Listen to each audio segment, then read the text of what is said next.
Lucas. Vamos abrir as Escrituras do Evangelho de Lucas, no capítulo 15.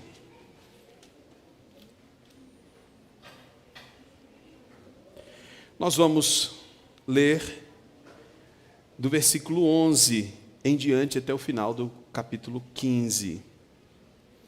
Nós hoje concluiremos a nossa pequena série, de exposições nas parábolas de Jesus. E encerraremos com essa parábola que é muito conhecida. E nós vamos ler o texto. Diz assim, acompanhe a leitura atentamente. Continuou: certo homem tinha 2 filhos. O mais moço deles disse ao pai: Pai, dá-me a parte dos bens que me cabe. E ele lhes repartiu os haveres. Passados não muitos dias, o filho mais moço, ajuntando tudo o que era seu, partiu para uma terra distante. E lá dissipou todos os seus bens, vivendo dissolutamente. Depois de ter consumido tudo, sobreveio àquele país uma grande fome, e ele começou a passar necessidade. Então ele foi e se agregou a um dos cidadãos daquela terra, e este o mandou para os seus campos a guardar porcos. Ali desejava ele fartar-se das alfarrobas que os porcos comiam, mas ninguém lhe dava nada. Então, caindo em si, disse: quantos trabalhadores de meu pai têm pão com fartura, e eu aqui morro de fome? Levantar-me-ei, e irei ter com meu pai, e lhe direi: Pai, pequei contra o céu e diante de ti. Já não sou digno de ser chamado teu filho. Trata-me como um dos teus trabalhadores. E levantando-se, foi para o seu pai. Vinha ele ainda longe, quando seu pai o avistou. E compadecido dele, correndo, o abraçou e beijou. E o filho lhe disse: Pai, pequei contra o céu e diante de ti, já não sou digno de ser chamado teu filho. O pai, porém, disse aos seus servos: trazei depressa a melhor roupa, vesti-o, ponde-lhe um anel no dedo e sandálias nos pés. Trazei também e matai o novilho cevado. Comamos e regozijemo-nos, porque este meu filho estava morto e reviveu. Estava perdido e foi achado. E começaram a regozijar-se. Ora, o filho mais velho estivera no campo. Quando voltava, ao aproximar-se da casa, ouviu a música e as danças. Chamou um dos criados e perguntou-lhe que era aquilo. Ele informou: veio teu irmão, e teu pai mandou matar o novilho cevado, porque o recuperou com saúde. Ele se indignou e não queria entrar. Saindo, porém, o pai procurava conciliá-lo. Mas ele respondeu a seu pai: há tantos anos que te sirvo sem jamais transgredir uma ordem tua, e nunca me destes um cabrito sequer para alegrar-me com os meus amigos. Vindo, porém, esse teu filho, que desperdiçou os teus bens com meretrizes, tu mandaste matar para ele o novilho cevado. Então respondeu o pai: meu filho, tu sempre estás comigo. Tudo que é meu é teu. Entretanto, era preciso que nos regozijássemos e nos alegrássemos, porque esse teu irmão estava morto e reviveu. Estava perdido e foi achado. Curve sua fronte e falemos com o Senhor. Pai, estamos diante de sua palavra. Estamos desejosos de ouvir o que o Senhor tem a nos dizer por meio desse texto. Fale conosco, abra-nos o entendimento, nos dê a iluminação necessária para compreendermos esse texto, para a glória do teu nome, não apenas compreendê-lo, mas aplicá-lo às nossas vidas. Amém. Meus irmãos, como eu disse, o texto, essa será a nossa última exposição nas parábolas, e nós vamos encerrar com esta parábola que é muito conhecida. Passei minha adolescência e juventude ouvindo essa parábola da seguinte forma: algumas igrejas fazem o culto do desviado. O que é isso? É um culto onde se faz uma campanha e se chama todas as pessoas que um dia fizeram parte do rol de membros daquela igreja, mas que por algum motivo ou por outro não fazem mais. Então se fazia o culto do desviado. Dava-se um bilhetinho para alguém, convide alguém que já foi da igreja e que se desviou. Esse é o culto da ovelha perdida, o culto do filho pródigo, e chamava as pessoas para o culto, e esse era um texto que sempre aparecia, vez ou outra, nesse tipo de culto. E diziam: olha, você que está longe da casa do Pai, volte correndo, lembre-se da casa do Pai. Mas nessa explicação que faziam, a casa do Pai era o templo da denominação. Então, pressuponha que todo mundo que estava ali estava dentro da casa do Pai. E que o outro que não estava ali, ele era o filho pródigo. Meus irmãos, a parábola não está a serviço de uma denominação. A parábola é muito maior do que isso. O sentido dela é muito mais amplo. Não determinar que esse texto é apenas para dizer para as pessoas que não estão no templo que elas devem estar, é não entender o seu real significado. E os irmãos se lembram, volto a repetir, disse isso nas duas últimas exposições que fiz em parábolas, é preciso voltar um pouco antes, entender quem contou a parábola, para quem contou, qual a motivação, o que levou a pessoa a contar a parábola. E é isso que nós vamos fazer. Precisamos voltar um pouco mais, ao início do capítulo 15, para compreendermos. Primeiro versículo diz assim: aproximavam-se de Jesus todos os publicanos e pecadores para o ouvir. E murmuravam os fariseus e os escribas, dizendo: este come com pecadores, este recebe pecadores e come com eles. Versículo 3. Então lhes propôs Jesus esta parábola. O que motivou Jesus a contar as 3 parábolas seguintes, do qual o nosso texto é a última parábola, é o que acontece antes. Há uma controvérsia já entre Jesus e os líderes de Israel. Isso vinha se agravando, se tornando cada vez mais sério. O embate cada vez mais duro, e eles já odiavam a Cristo. E observe como começa. Os publicanos e pecadores. Publicanos eram aqueles responsáveis por cobrar o imposto de Israel e estava a serviço do Império Romano. E eles tinham uma porcentagem determinada para passar para o Império, mas o Império dava a eles a liberdade de cobrar a mais, para que pudesse tirar a sua própria renda.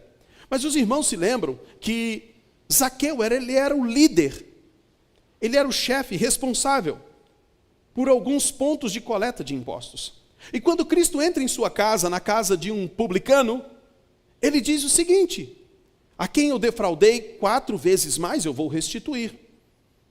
Não era incomum publicanos se apropriarem de mais do que aquilo que deveria. Então, para Israel, era o seguinte: tem um judeu explorando judeus para favorecer o império dominador.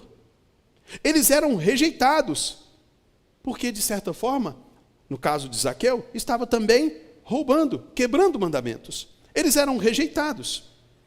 Do outro lado, nós temos fariseus e escribas. E qual é o problema aqui? Publicanos e pecadores estavam indo até Jesus para ouvi-lo. E os fariseus se indignam. Ele os recebe e come com eles. Observe. Jesus está comendo com publicanos e pecadores. Isso não deveria. Para facilitar a compreensão, a pergunta que não quer calar deveria ser: fariseus e publicanos? Fariseus e escribas? Se Jesus não deve comer com publicanos e pecadores, com quem Jesus deveria comer? E a resposta deles seria: eu, comigo. Jesus deveria estar comendo conosco. Fariseus, doutores da lei, escribas, ele não deveria estar comendo com eles. E se eu pudesse, eu interrogaria eles um pouquinho mais e diria assim: tá bom, seu fariseu, ele deveria estar comendo com vocês, certo? Certo. Por que ele não poderia estar comendo com outros? Porque os outros não merecem. Eles não são dignos. Tá, mas seu fariseu, quem é digno então? Nós somos dignos, senhor William. Acredito que eles responderiam. O problema aqui é que um acha que os fariseus e escribas não achavam que Jesus deveria recebê-los, porque eles não mereciam. Era um absurdo comer com esse tipo de gente, associar-se a esse tipo de gente. Essas pessoas eram pessoas indignas. Mas quem eram os fariseus? Os fariseus surgem na revolta dos Macabeus, no período interbíblico, entre Malaquias e Mateus. Eles surgem nesse período. E eles não eram sinceros. Eles eram hipócritas. Não amavam a Deus de verdade. Eles se consideravam mais piedosos, mais santos, se achavam melhores do que todos os outros. Porém, Cristo não os retrata desta forma, como sendo melhores. Muito pelo contrário, quero lhe lembrar de uma parábola que Jesus propôs, que o fariseu e o publicano foram orar. E Jesus conta que um, curvando-se, nem ao menos levantava e dizia: ser propício a mim. Ao passo que o fariseu dizia: eu te dou graças por não ser como ele. Se lembram dessa parábola? Jesus não os considerava como pessoas melhores. Em outros momentos, chegou a compará-los com sepulcros caiados. Tinham uma boa aparência de piedade, mas eram podres por dentro. Eles não se achavam, meus irmãos, repreensíveis. Eles não se achavam dignos da ira de Deus. Eles se achavam merecedores, melhores. Eles pensavam que quando o Messias chegasse, certamente iria se associar a eles. E Jesus não tem nenhum dos fariseus entre os 12 apóstolos. Nenhum. Posteriormente, um fariseu vai entrar, né? Paulo depois. Mas entre os 12, Cristo não escolheu nenhum fariseu. Eles pensavam que Cristo se associaria a eles e Cristo não fez nada disso. E os fariseus estão cada vez mais revoltados com Cristo. O embate está ficando sério. E meus irmãos, de pronto, acerca dos 2 primeiros versículos, nós já vimos que há 2 tipos de extremos. Nós temos um extremo que são pessoas que, dizendo ter uma elevada compreensão, algo mais sobrenatural, mais elevado, acham que Jesus não vai punir nenhum pecado. Que o importante é o verdadeiro amor. Do outro lado, há aqueles que pensam que a justiça de Deus virá, mas virá somente para o outro. Nunca se considera como alvo também da justiça de Deus. Jesus mantinha exatamente o equilíbrio. Jesus amava o pecador, mas não deixava de condenar o seu pecado. O fato de Jesus estar comendo com pecadores não significava que Jesus estava sendo paz e amor, porque esta é a resposta que as pessoas apresentam quando falamos da justiça de Deus. Quando falamos sobre o juízo de Deus, as pessoas dizem: você está por fora. O Jesus que eu conheço é o Jesus do amor, do love. Você acha que ele vai mandar alguém para o inferno? Que isso? Toda forma de amor é fantástica e maravilhosa, e Jesus aceita tudo. Você lembra que ele comia com publicanos e com pecadores? Não é assim. Jesus de fato comia com pessoas indignas. como continua a se relacionar com pessoas indignas. Mas ele nunca incentivou ou apoiou suas vidas pecaminosas, o pecado que praticavam. Por outro lado, há aqueles que estão sempre prontos a condenar os outros com juízo severo e pesado. Conhece alguém assim? Que todo mundo vai para o inferno, menos ele. Todo mundo está errado, menos ele. Jesus traz o equilíbrio, meus irmãos. É necessário arrepender-se do pecado, fugir do pecado. E Jesus ama o pecador. Um equilíbrio. E ele condena tanto aquele que acha que pode viver no pecado, porque o juízo não virá, mas ele também condena aquele que se acha mais digno do que os outros. E aqui, esse é o embate no texto aqui. Nós somos dignos. Ele come com pessoas indignas. Ele não deveria fazer isso. O problema está ficando cada vez mais grave. A popularidade de Jesus estava crescendo. Como lemos no início do capítulo 15, as pessoas já procuravam por Jesus. Elas já iam até ele. E isso já estava incomodando. Porque sendo eles doutores da lei, eles esperavam que as pessoas procurassem a quem para ouvir sobre a lei? A eles. E Jesus não faz isso. Muito pelo contrário, meus irmãos. Jesus expõe que todos precisam, que todos estão na mesma condição. E eu quero lhe lembrar o que diz Isaías 64, versículo 6. Mas todos nós somos como imundos, e todas as nossas justiças como trapo de imundícia. Todos nós murchamos como a folha, e as nossas iniquidades como um vento nos arrebatam. Diz mais, Mateus capítulo 15, porque do coração procedem os maus pensamentos, mortes, adultérios, prostituição, furtos, falsos testemunhos, blasfêmias. Aqui o texto de Mateus não está descrevendo um coração em particular, está descrevendo a condição de todos os corações. Todos os corações são assim. Jeremias 17, versículo 9, enganoso mais do que todas as coisas e perverso é o coração do homem. João capítulo 5, versículo 40, a vontade humana vai mostrar que a vontade humana está presa ao pecado. E esta é uma realidade de todos. E Jesus reconhece, meus irmãos, aqui, ao contar essas parábolas, e vendo recentemente o reverendo Augustus falando sobre isso, e ele diz em outras palavras, mas basicamente a mesma coisa, e aqui Jesus está reconhecendo que publicanos e meretrizes muitas vezes estão mais perto dele do que fariseus e escribas. E o reverendo Augustus disse que às vezes é mais fácil alguém que está atolado no lamaçal do pecado, reconhecido assim pela sociedade, crer em Cristo, do que pessoas que estão assentadas sobre sua própria justiça, achando-se melhores do que todas as outras pessoas.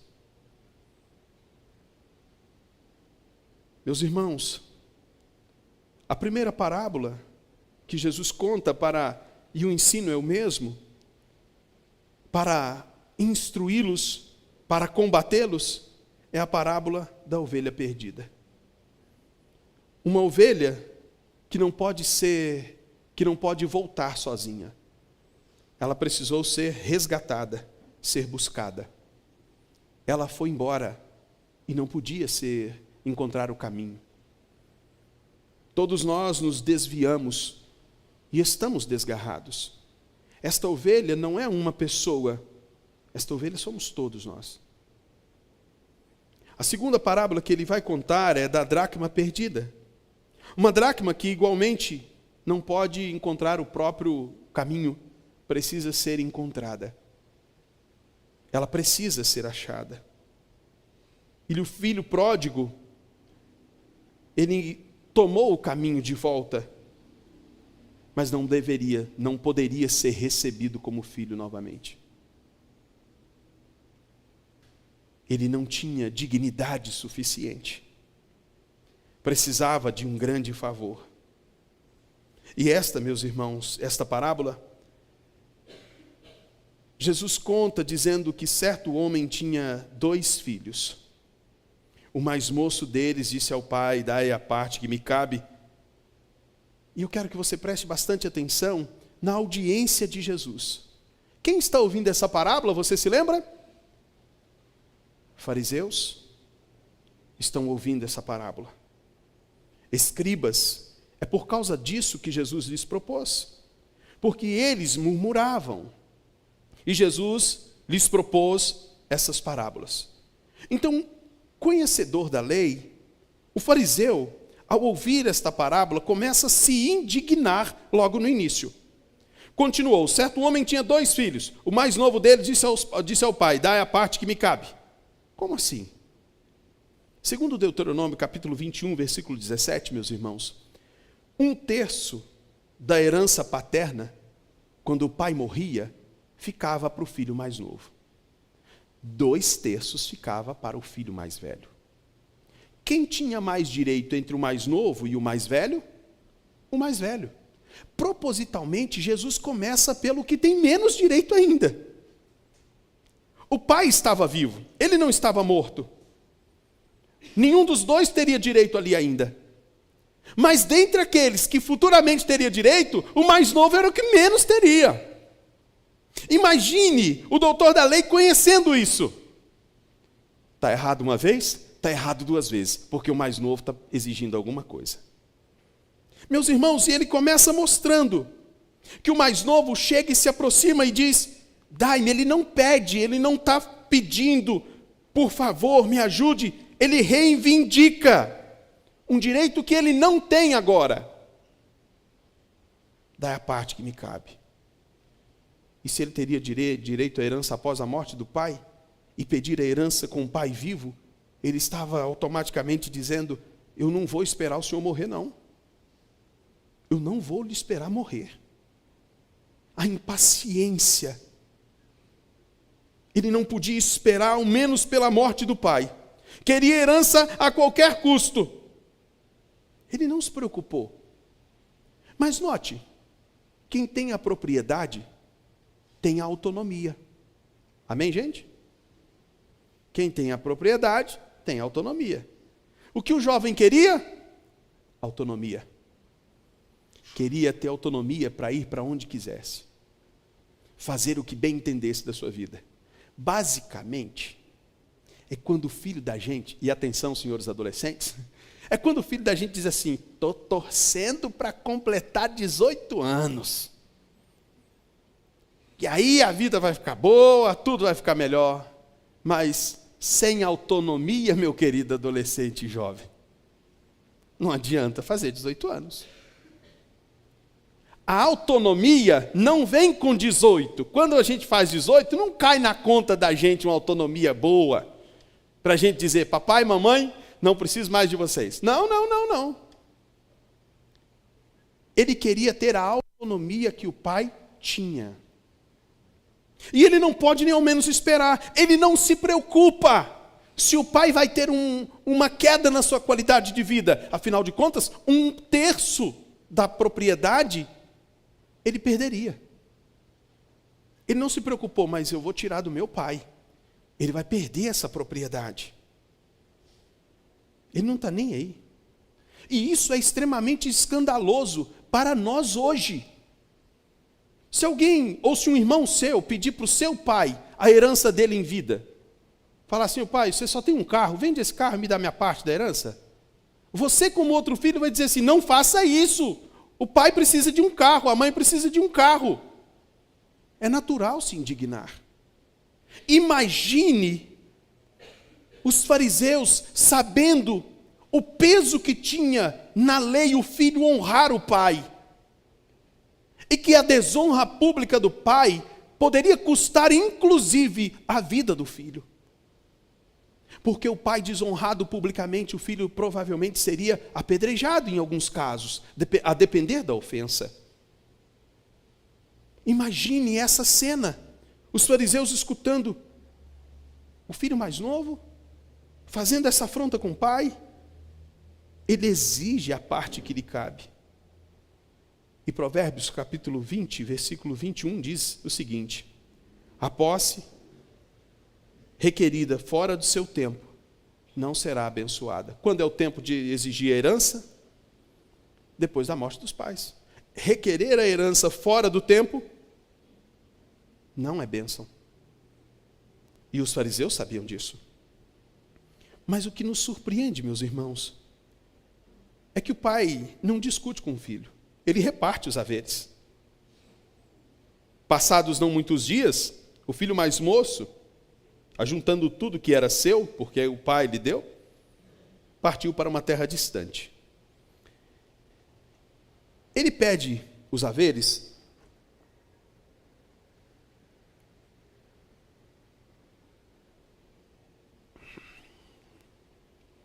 Hoje eu estou bebendo mais água, gente. Tenha um pouquinho de paciência, porque dentro desse terno aqui está um calor que vocês não têm ideia.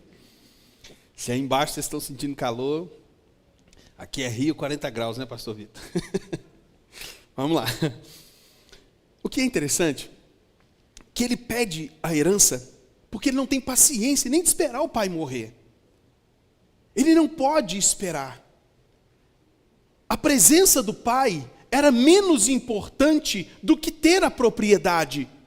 E fica mais evidente porque quando ele tem a propriedade, ele não diz: pai, eu vou ter uma fazenda do seu lado aqui. Não, não é isso. Ele, mete o pé para longe de quem? Para longe do pai. Ele agora tem autonomia. Dois autônomos não se submetem um ao outro. Já que eu tenho autonomia, eu preciso de liberdade. E vai embora. E ele partiu. E, só um parêntese, te lembra alguém que desejou ter a mesma autonomia que o pai? Lembra da proposta da serpente? Porque Deus sabe que no dia em que comeres, se lhes abrirão os olhos e serão como Deus.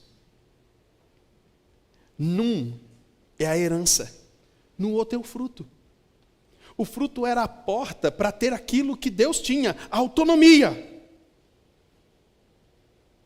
E foi isso que o homem fez. Pecando no Éden, buscando a autonomia, ele correu para bem longe de Deus. Não foi assim? Adão, onde estás? Ouvi tua voz e me escondi. Não pode existir dois soberanos, meus irmãos. Só há um. Na sua vida não pode ter dois soberanos. Ou se é um soberano, ou é outro soberano sobre ela. Na sua vida, se ou Deus é o soberano, ou você mesmo. E essa é a nossa grande luta.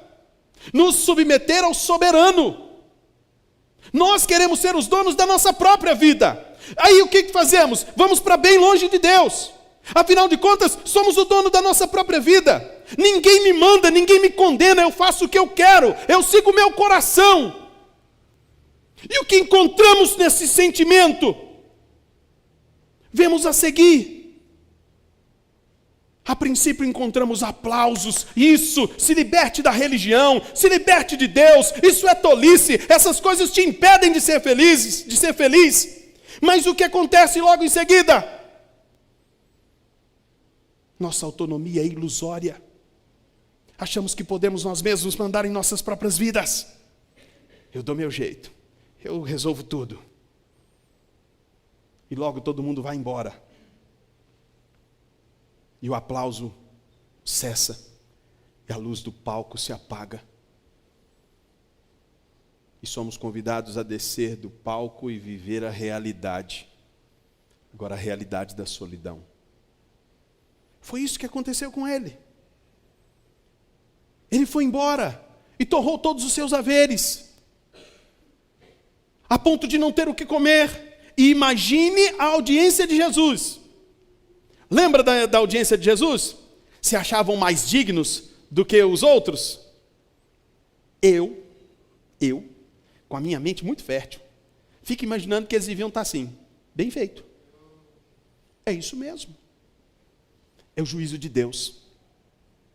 Quem mandou esse menino aí mais novo, que não tem direito nenhum, bem feito para ele. Vibrando. Afinal de contas, seria o juízo sobre quem não merece. Meus irmãos, esse menino era a desonra do pai. Ele era a tristeza do pai. Isso é tão escandaloso quanto a criatura que se rebela contra o seu Criador. Se fazer isso com um pai vivo deve causar indignação, viver uma vida rebelde contra o Criador deve causar ainda mais indignação. Viver uma vida do seu próprio jeito, a sua própria maneira, deve causar indignação. Afinal de contas, é levantar-se contra o Criador. Mas Deus trata o insulto com paciência. Ele é longânimo. E a bondade de Deus desperta naqueles que são seus o arrependimento. Esse jovem teve tanta fome, seu estômago reclamava alguma coisa para comer, que lhe sobrou cuidar de porcos. Lembra da audiência de Jesus? O porco era um animal impuro. Ele então, a audiência de Jesus, que ponto chegou? O juízo de Deus alcançou esse menino.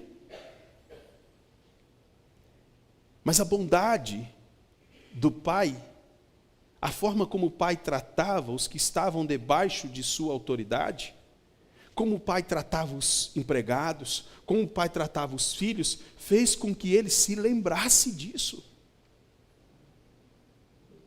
Quando ele compara o que ele estava vivendo e compara o que ele vivia, o que a suposta liberdade lhe ofereceu, e a sujeição ao pai, o que lhe oferecia, ele, o que se sentia agora livre, sente falta do tempo em que estava debaixo do senhorio. Ao olhar para esse texto, nós não devemos dizer, que bom, parabéns para esse menino que ainda tinha um bom coração e se lembrou da casa do pai. Não, nós devemos nos perguntar, por que ele se lembrou da casa do pai? Porque seu pai era tão bom. E isso fica revelado na forma como ele se lembra de como o pai cuidava dos seus empregados. Ele, quando cai em si, ele não diz, eu vou voltar a ser filho. Ele diz, eu vou voltar e eu vou ser como um empregado. Ele trata tão bem os seus empregados, que ser empregado dele é melhor do que ser livre aqui nessa fome que eu estou passando.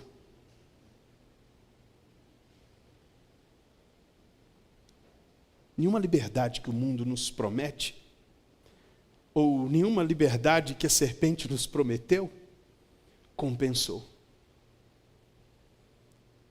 Valia muito mais a pena estar sujeito a Deus no Éden, do que abandonado no mundo agora querendo ser como Deus. Não é verdade, gente? Mas eu quero que você observe o versículo 13, o patrimônio foi dissipado em dias, ele foi para longe do pai. No versículo 14, já não dava mais para viver sem dinheiro em um país estrangeiro. Veio a fome leva à morte.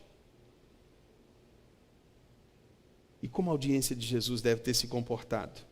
Bem feito. Versículos 15 e 16, da humilhação à fome, o desespero bateu, a fome conduz à morte. E ele tinha fome o tempo todo. A ideia, irmãos, do texto aqui, quando fala que ele teve fome, não é essa fome que a gente tem não, tá? Essa fome que a gente tem de, acabou o culto, deu uma fominha. Não é essa não. É de uma fome profunda. de algo intenso. É por isso que ele deseja comer o que o porco está comendo. Ele está de fato faminto. E meus irmãos, versículo 17, então caindo em si, disse: quantos trabalhadores do meu pai têm pão com fartura, e eu aqui morro de fome? A casa do pai dele, os empregados eram bem tratados, seu pai era um homem bom. Ou seja, ele não podia suportar a presença de um homem bom. Ele queria ir para longe de um pai muito bom. E ele diz: levantar-me-ei e irei ter com meu pai. Pequei contra o céu e diante de ti. Já não sou digno. Observe que a audiência de Jesus não achava que pecadores e publicanos eram dignos de serem recebidos. E agora o jovem está dizendo: eu não sou digno de ser chamado teu filho. E ele levantando-se, caindo em si. E o cair em si, irmãos, não é próprio do ser humano. O retorno à sensatez. 2 Timóteo capítulo 2, versículos 25 e 26, diz que é Deus que concede tanto o arrependimento quanto o retorno à sensatez.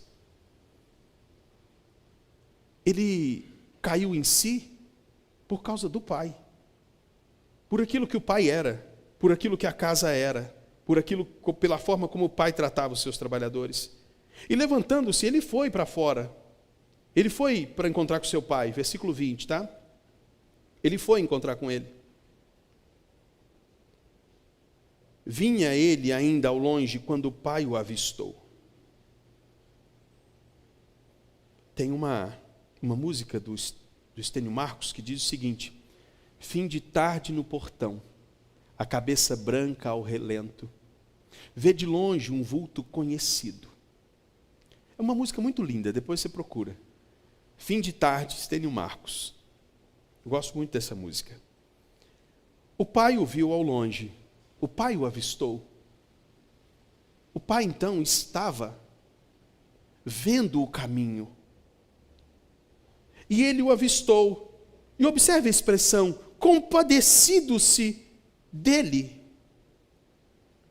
Compadecido-se dele, correndo, o abraçou e o beijou. Observe, meus irmãos. O pai vê um vulto, como diz o Estênio Marcos, um vulto conhecido vindo ao longe, e ele sai correndo ao seu encontro. Imagina a audiência de Jesus se indignando com isso. Não, como pode? Como pode esse pai ainda correr ao encontro de um filho tão miserável? Como pode esse pai ainda se humilhar, tendo que levantar suas vestes para correr? Porque era assim que precisaria fazer para correr. Como esse homem perdeu a sobriedade. Como esse ancião perdeu a sobriedade, a ponto de fazer isso, levantar suas vestes e sair correndo. Essa era a audiência de Jesus. E Jesus corre, e o pai aqui corre, o abraça e o beija. Ele não calculou, ele não olhou e pensou: lá vem 1/3 da minha herança, da minha propriedade. Ele não olhou e pensou: lá vem 25 vaquinhas, 12 cavalinhos, um carro, uma casa. Ele não calculou isso não, irmãos. Ele não fez conta alguma da herança dissipada. Mais do que isso, ele não fez caso algum da ofensa, da humilhação. O que ele faz? Ele sai correndo. E eu quero que você pense. Ou melhor, eu quero que você vá comigo em Hebreus capítulo 12, versículo 2.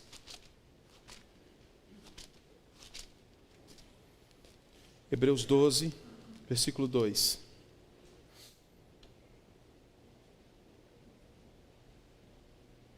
Olhando firmemente para o autor e consumador da fé, Jesus, o qual, observe, o qual, em troca da alegria que lhe estava proposta, suportou a cruz, não fazendo caso da humilhação.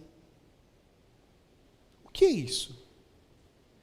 Por causa da alegria de resgatar, de salvar os homens, ele não fez caso da humilhação de ser crucificado. Ele não se importou. Eu quero que você se lembre do Cristo crucificado. É Deus não fazendo caso da humilhação, cobrando esta humilhação em seu Filho e não em nós. E qual o motivo? Efésios capítulo 2, versos 4 e 5. Todavia Deus, que é rico em misericórdia, pelo grande amor com que nos amou, deu-nos vida com Cristo quando ainda estávamos mortos em transgressões. Pela graça sois salvos. Qual o motivo disso? Amor e misericórdia.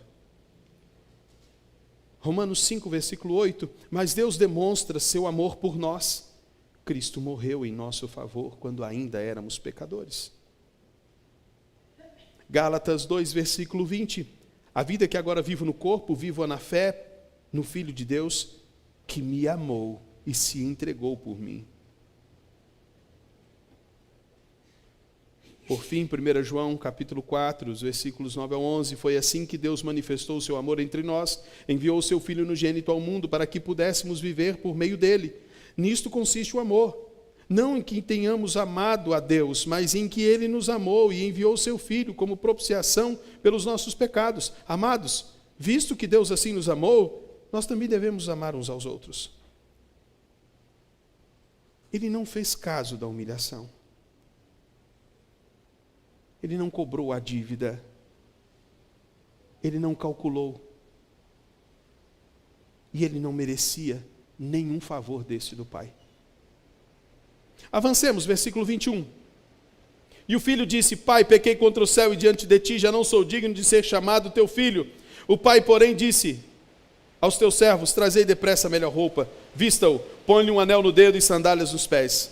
Trazei também e matai o animal cevado, comamos e nos regozijamos, porque este meu filho estava morto e reviveu, estava perdido e foi achado, e começaram a regozijar-se. Meus queridos, o filho vem com um discurso ensaiado. Ele ensaia antes do discurso. Eu vou voltar para o pai, eu vou dizer o seguinte quando eu chegar lá: eu já não pequei contra o céu e contra ti, diante de ti, eu já não sou digno de ser chamado teu filho, mas me recebe como um dos teus trabalhadores.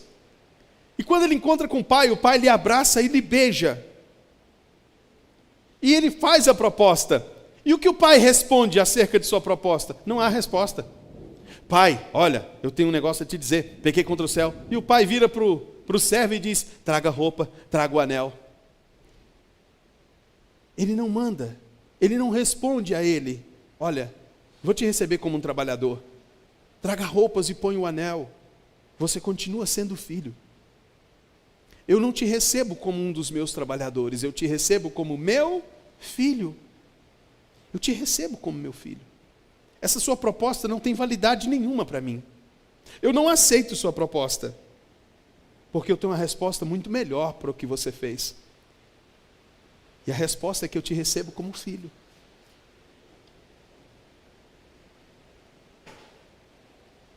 E meus irmãos, o texto prossegue, dizendo que o filho mais velho aparece na cena. Estava no campo trabalhando e quando chega houve música, festa. O que aconteceu? Versículo 27. E lhe informou: veio teu irmão e teu pai mandou matar o novilho cevado, porque o recuperou com saúde. Observe o versículo 28. E ele se indignou. O que a audiência de Jesus sentiu quando começou a ouvir a história? Se indigna. Observe. Um personagem novo que se indigna com o mais velho, com um personagem novo, surge, o filho mais velho, se indignando com a aceitação do filho mais novo. O pai então chega, ele não quis entrar, o pai procurava conciliá-lo, mas ele respondeu: há tantos anos eu te sirvo sem jamais transgredir uma ordem tua. O filho mais velho aqui expõe o real motivo de estar com o pai. Há tantos anos eu te sirvo, nunca transgredi uma ordem tua, e tu nunca me destes nada. Eu faço isso tudo, e eu merecia ganhar alguma coisa. Ele não fez nada, acabou com os teus bens, ele não merecia essa festa.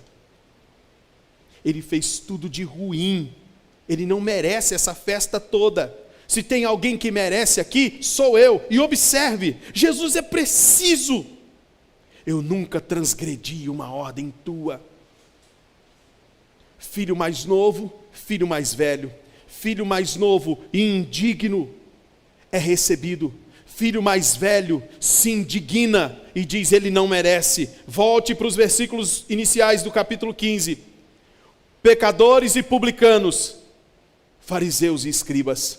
Fariseus e publicanos, e de outro lado, escribas e fariseus dizendo: eles não merecem ser recebidos, eles não podem ser recebidos pelo Senhor, eles não podem comer junto com o Senhor porque eles não merecem. Na história, o filho mais velho diz: o Senhor não pode comer com ele, o Senhor não pode fazer festa com ele porque ele não merece. Se tem alguém bom nessa casa, sou eu, pai.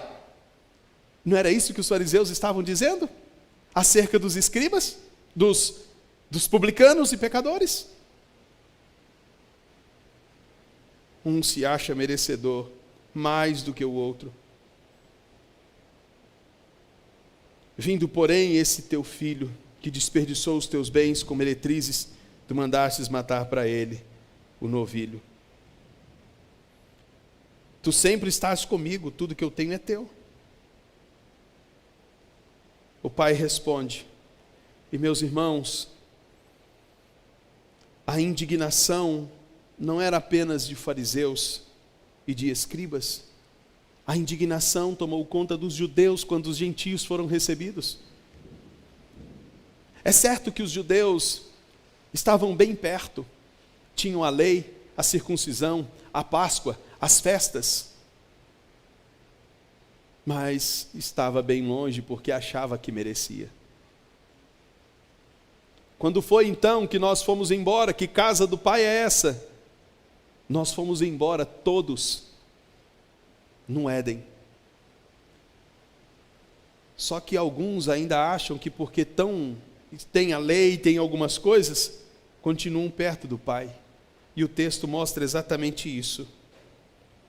Estar perto, fazer algumas coisas, não significa que de fato está bem perto do Pai.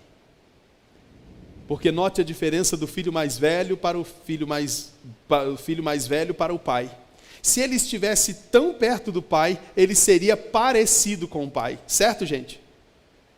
O fato de o pai receber bondosamente e o filho mais velho recusar, mostra que, embora estivessem tivessem proximidade, eram totalmente diferentes. O Éden nos tornou totalmente diferentes. Uns de um jeito, indo para o mundo, bebendo, fazendo isso ou aquilo, comendo, dando-se em casamento, sem se importar com o pai.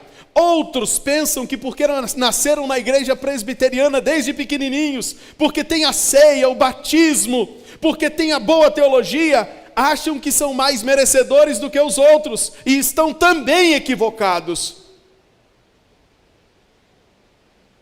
Porque todos pecaram, todos carecem do favor de Deus. Todos nós, tanto os que estão aqui dentro, quanto os que estão lá fora, são igualmente indignos do favor de Deus. O foco não está no menino, notaram isso? Não está no menino mais novo ou no mais velho, o foco está no pai. É o pai o bondoso da história, é o pai que se compadece, é ele quem distribui os haveres, é ele quem vai ao encontro, é ele quem faz a festa, é ele quem tenta conciliar, e é ele quem diz: entretanto era preciso nos regozijar, porque esse teu irmão estava morto e reviveu, estava perdido e foi achado.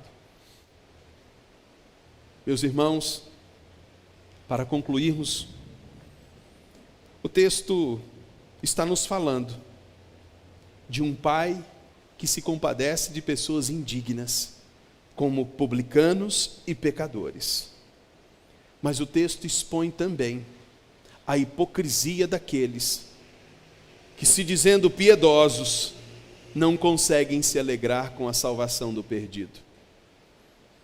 Cristo nos alcançou por graça, não fez caso da humilhação, não fez caso. Se o pai aqui levanta a roupa e sai correndo, Cristo tem suas vestes rasgadas, humilhado, moído, transpassado. A dívida foi paga, Cristo pagou integralmente essa dívida. E meus irmãos, devemos pensar que nós fizemos exatamente isso desde o Éden, fomos embora, fomos viver a nossa vida, queremos autonomia. Mas o Pai é quem vai ao nosso encontro, Ele que nos faz cair em nós mesmos, o retorno à sensatez. Mas para encerrar, eu preciso perguntar: será que não nos sentimos muitas vezes como o irmão mais velho quando consideramos que Cristo pode salvar o nosso desafeto? Se Cristo salvar aquela pessoa da que eu não gosto, e a festa quando um pecador se arrepende, eu vou entrar para a festa e celebrar? Ou vou dizer, ele não merecia, Jesus? Tanta gente para o Senhor salvar, o Senhor foi salvar logo aquela mulher, logo aquele homem, logo aquela pessoa que me fez tanto mal. Será que muitas vezes não somos assim?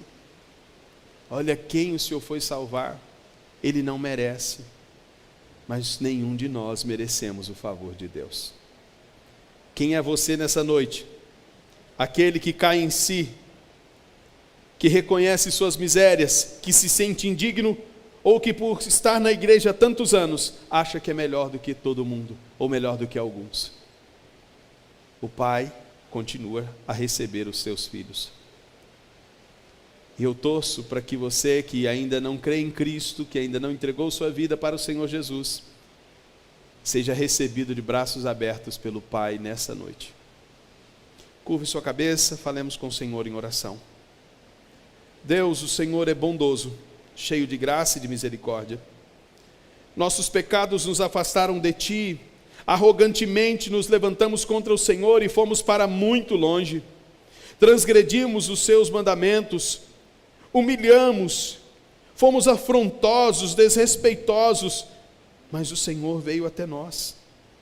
Nos concedeu o retorno à sensatez, nos fez ver que o pior lugar do mundo é longe de Ti, e o Senhor nos trouxe de volta para Si.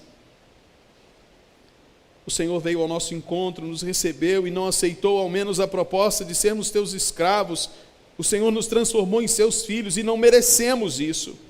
Agora peço que o Senhor nos livre de nos acharmos melhores do que os outros, nos livre de nos indignarmos quando o Senhor se compadecer de outros, nos faça enxergar nossa antiga situação e enxergar a beleza da Sua graça, da Sua misericórdia e do Seu amor para com os perdidos. Nos livre da arrogância, Senhor. Nos dê um coração humilde ao longo de todos os dias. Que sejamos humildes no trabalho, conscientes de que nada merecemos e tudo nos foi dado na cruz. Nos faça humildes em nossos casamentos, em nossas famílias, na sociedade. Nos ajude, Senhor, a não reivindicar aquilo que não merecemos e a nos alegrar com aquilo que temos, porque tudo que temos nos foi dado graciosamente pelo Seu Filho, o amado. Conduz o Seu povo e obrigado por resgatar aqueles que não merecem, e como diz o apóstolo Paulo, dos quais eu sou o principal. Em nome do Senhor Jesus. Amém. Pastor Vitor.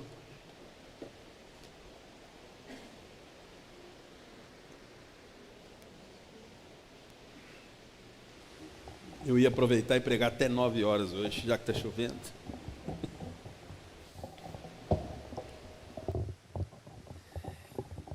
Irmãos, e agora que a graça do nosso Senhor Jesus Cristo, o Filho, o amor de Deus o Pai e o poder e a consolação do Espírito Santo seja convosco e todo o povo de Deus espalhado sobre a terra, para hoje e por todo sempre. Amém.